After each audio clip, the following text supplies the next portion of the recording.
এবং শুধু যে সমুদ্র বন্দর আমরা ব্যবহার করব, আমাদের মালামাল যাবে, তা তো না।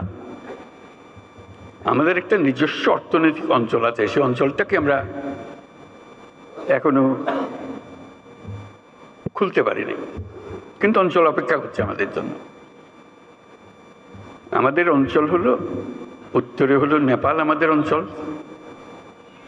নেপালের সৌভাগ্য, তারা হিমালয় পর্বতের পাদদেশে আছে।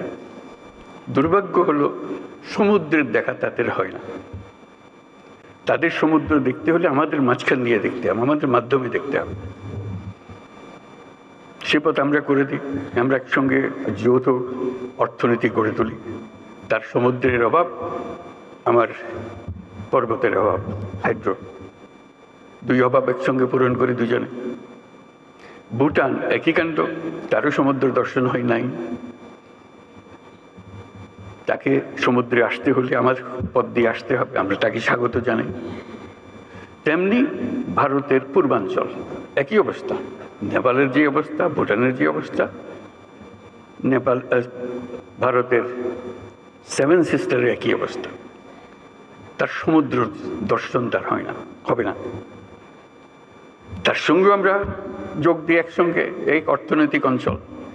আমাদের যে সমুদ্র বন্দর, তাদের মাল আনা নেওয়া করবে, আমাদের মাল আনা নেওয়া করবে, তাদের কাছে যাবে।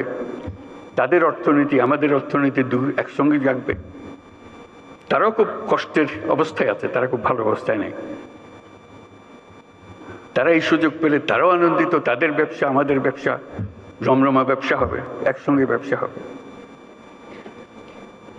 এগুলো বললাম এই জন্য, আমরা ভবিষ্যৎ সম্বন্ধে অনেকে হতাশায় ভুগি।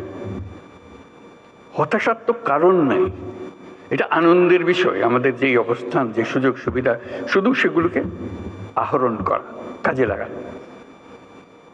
প্রক্রিয়া শুরু হয়েছে, এই প্রক্রিয়াকে জোরদার করা, যাতে করে আমরা এই অর্থনৈতিক অঞ্চল গড়ে তুলতে পারি।